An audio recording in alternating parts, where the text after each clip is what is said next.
We'll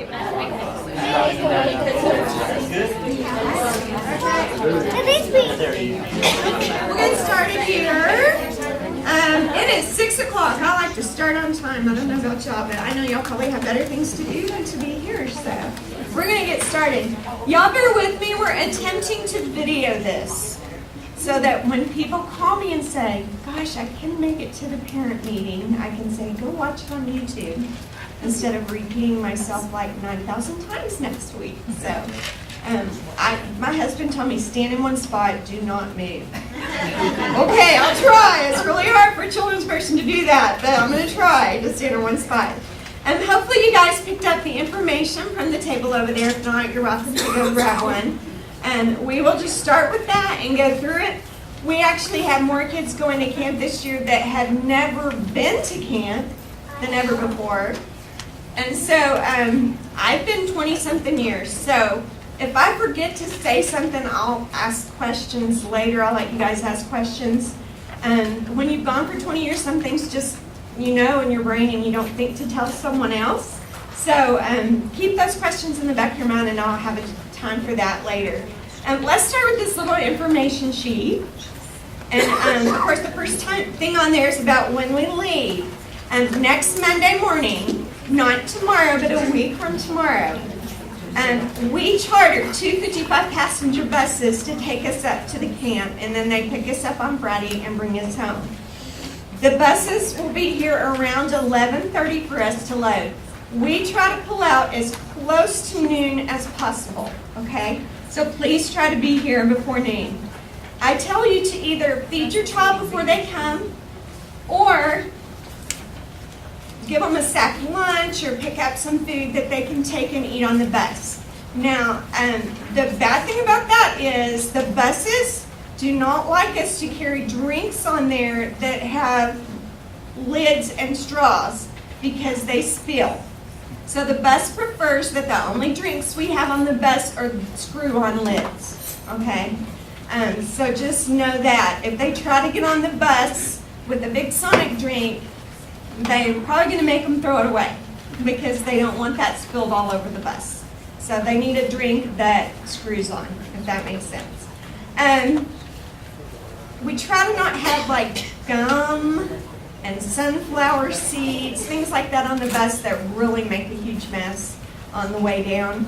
We will stop when we get to Roswell, which is about 3 hours. Is that right, guys? I've done this so long and I don't even pay attention to the time. We usually stop at a park and let them get off the bus and stretch their legs and kind of run around for a little bit. While we're at the park, I have snacks and I will have a cooler full of drinks with screw-on lids that they can, they're welcome to have any of that when we stop. They can take it back on the bus if they want to. So we will stop and take a break and have a snack just to get them off the bus. They get a little antsy because it takes us about 4.5 to 5 hours to get there. So we charter with King's Highway, and they always do a great job. We will have a girls' bus and a boys' bus. So be sure, if you're a girl, that you get on the girls' bus, okay? Yeah, or a guy, get on the guys' bus. Normally, the front bus I have is the girls' bus because I'm on that bus, and so usually the girls' bus is the front bus and the boys' bus is the back bus. When the kids come on Monday morning, you will see several tables similar to these with different check-in stations. You will need to go through those check-in stations with your kid before they get on the bus, okay? These 3 little envelopes right here will be 3 of the check-in stations. The camp takes a group picture the first day that we get there. This is totally optional. If you want a group picture, they're $10. And so you'll put $10 in this envelope, write your child's full name on here. Don't just put Victoria because I might have 2 or 3 Victorias and I don't know which one that is. So be sure you put first name and last name so that I know who that is. You will turn this in to us. On the group picture, I usually have you sign a sheet as well to kind of double check that I've got the right numbers. They take this picture on the first day, and usually the last day he's already got them printed, and he sends them with me, and I'll try to give them to the kids it's hard to give them on the bus because I don't want you to get your group picture back all folded and wadded up and stuck in their backpack. So I try to give it to them at the last minute. So the girls will probably for sure have their group pictures, and the guys, I'll try to see if I can find someone on the guy bus to hand that to them. But this is totally optional, so if you don't want a group picture, you don't need to worry about that. You can skip that station. The snack bar. The camp has a snack bar. It's called the Settler Store. Usually twice a day they open the Settler Store and the kids are able to go buy stuff. Now this is not just snacks. They have like t-shirts that are Fort Lone Tree shirts or caps, bandanas. They've gotten lately to where they'll get stuffed animals. They'll have lots of little toys and stuff. They also have things like a toothbrush or something like that, just in case you forgot to pack your kid's toothbrush or if they lose it. They also have those at the Settler Store. What I need you to do is to also put money in this envelope if you want your kid to have money for that. If you don't want your kid to have money for that, I promise your kid's not going to starve, okay? We feed them really well, and this is totally different. Most people will put anywhere between $10, $15 to $25 in this, depending on what you want your kid to spend. I collect all of these Monday morning. When I get to the camp, I turn this envelope into the camp, and they make little cards with each kid's name and how much money they have to spend. And they keep those in a little file card at the store. When your child goes up there and says, hey, I want a cream soda, they'll say, okay, that's $1, and they'll mark $1 off of their card. And so that's kind of how they run that. If your kid runs out of money, they'll say, sorry, you have to spend all your money. You can't have a cream soda. If it's the last day and they still have money left, they'll return that money to the child if they haven't spent all their money. So this is, again, up to you, however much money you want to put. If you want them to have a Lone Tree shirt or a Lone Tree hat, I think those run $10 to $12 each. It's not a necessity. The kids will get a backpack. They'll get a t-shirt from us for camp. That's a Bacon Heights t-shirt. They will also get a water bottle this year. We're going to give them a water bottle. And so this is totally up to you. Kids never have to deal with their money. That's kind of the point. We try to keep it to where the kids don't have to keep up with money. The last envelope is the lunch mini. This is for on the way home. We leave Friday morning. When we get to Roswell, we usually stop at the Alien McDonald's. If you've ever been to Roswell, I think you probably know what I'm talking about. I hand their envelopes to the kid as they get off the bus at McDonald's. They only have to make it from the bus to the counter to keep up with that money, okay? So, I will keep up with these all week long. You'll turn those in, they'll stay in my cabin, and they stay with me the whole week, okay? The children do not have to keep up with the money. We try to do that just to make it easy on you. Okay, another check-in station that you will see will be medication. Sharon, my intern, wave at everybody, Sharon. Sharon will be in charge of medication. We have the little slips of paper. Most of you, I hope, have seen those. If you have not, they're over there on that table. They look like this. If your child takes any kind of medication that you want to have available for them, please fill this out. You're going to put it with the medication in a Ziploc baggie, okay? Write their name on the baggie. You can't write their name enough on stuff, I'm just telling you. Sharon will be collecting those on Monday morning. She is already working off of the information that we have from the sheet you turned in, and she will have a list. These are all the kids that have morning medications. This is what they need to take, and this is how much they need to take. This is all the children who have to take lunch meds. This is how much they take. We will keep up with that for you. Now, if you have a child who has to have an inhaler maybe or something like that, and you prefer for them to keep it with them all the time, that's fine. We just prefer not to have like medication in the cabins with all the kids in the cabins. We try to keep that elsewhere. Does that make sense? If you have a problem with that or questions about that, Sharon will be here afterwards. I'll be here afterwards. Feel free to talk about that. But that's what this little sheet is for. I do take a first aid kit, and I will have things like ibuprofen or Tylenol or Benadryl, that kind of stuff. There is a place on that health history form that you were able to check, yes, they can have this, no, they can't have this, or their allergies. We will have written down everybody's allergies, and we will keep up with everybody's allergies and do our best on that. If there's some medication that you want us in that's over the counter that you think we may not have, just use this with it, put it in a baggie, and leave it with Sharon. Okay? That's medication. And another check-in station will be to grab their bags. We will have everything in their bag. We'll have their Bible study book, a pen, their water bottle, their t-shirt. So when you get here, all you'll have to do is find their backpack. We write their names on it for them, and it will be there. That's also how we know who's checked in and who hasn't checked in. Because if I have 2 backpacks left, that tells me who's not here yet, and we can't leave without these 2 kids. Does that make sense? Any other check-ins that y'all think of? I'm trying to think. If there's missing paperwork, I will be there to get your missing paperwork. Hopefully, you will have me all your paperwork before Monday morning. I know you guys are awesome and you're going to have that turned in. The next item on here is camper mail. I give you the address of Fort Lone Tree. I would just suggest that if you're going to mail your child a package or if you're going to mail your child some letters, be sure that you mail it early enough for it to get there while we're there. The camp has a rule or a tradition, it's not really a rule, but if a child gets 3 letters or a package, they get to go to the stage and sing for everybody. So, the kids love to do that. I'm sure your child wants to get up there and sing some great song for everybody. They usually do they usually do mail at lunchtime. So, I have been known to take some stuff with me and be the post office. I just can't take everybody's letters and everybody's packages. It just gets too much. But my suggestion is just try to be sure that you send it early enough that it gets there, maybe even before your kid leaves, okay?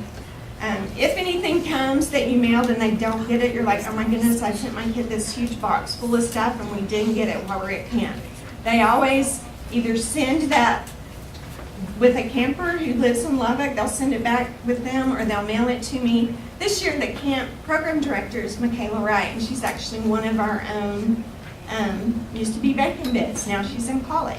But she's the program director, so I'm sure if anything is left that they feel like belongs to us, they will send it with Michaela and she'll get it to me. So we'll do our best to get those packages and letters to your kids. Telephone policy. We were just talking about this earlier with my sponsors. This has definitely changed over the years. From now, every child almost has a cell phone.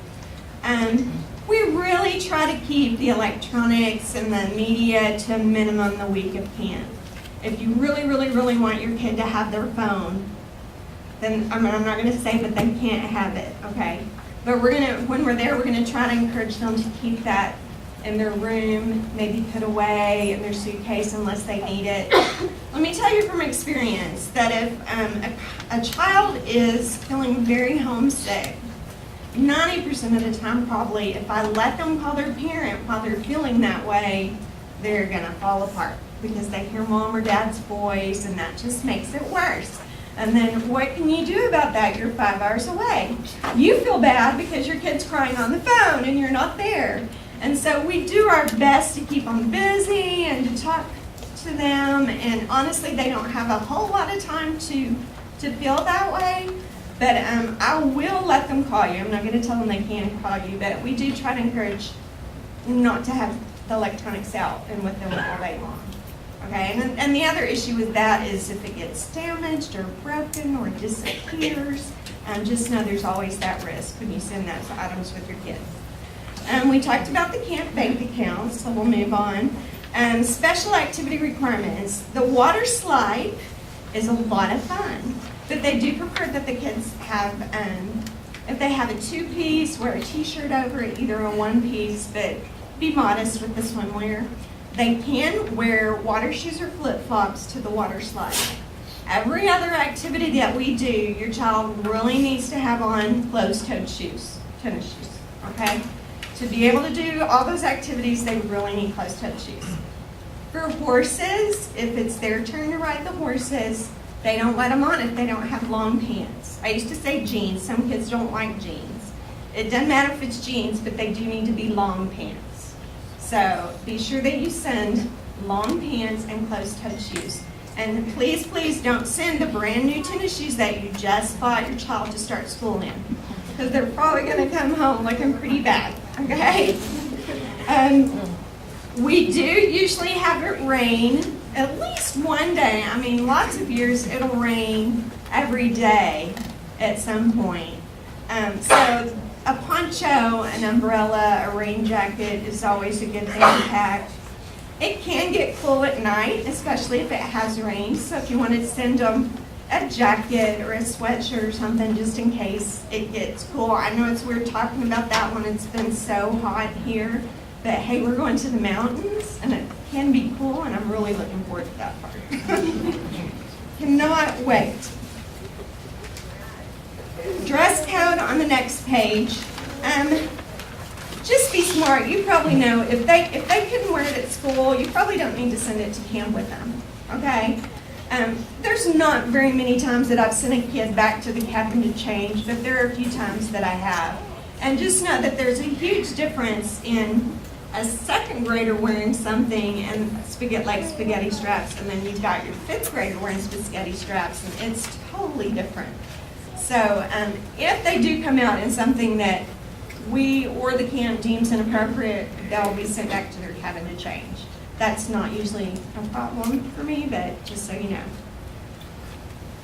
The next one, the main thing I want to point out is no pranking. I was telling my sponsors, I know that's fun for kids, that over the years it is just getting so far out of control that we just had to go with a no pranking policy.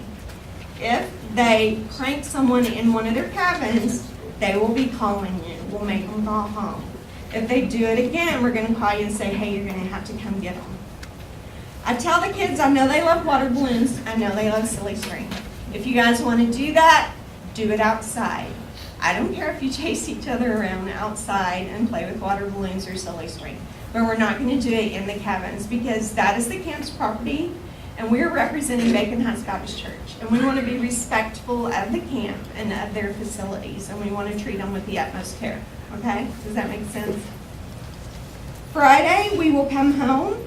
Usually it's between 4 and 4:30, depending on when the buses get there and if they get there when they're supposed to and how long it takes us to eat lunch.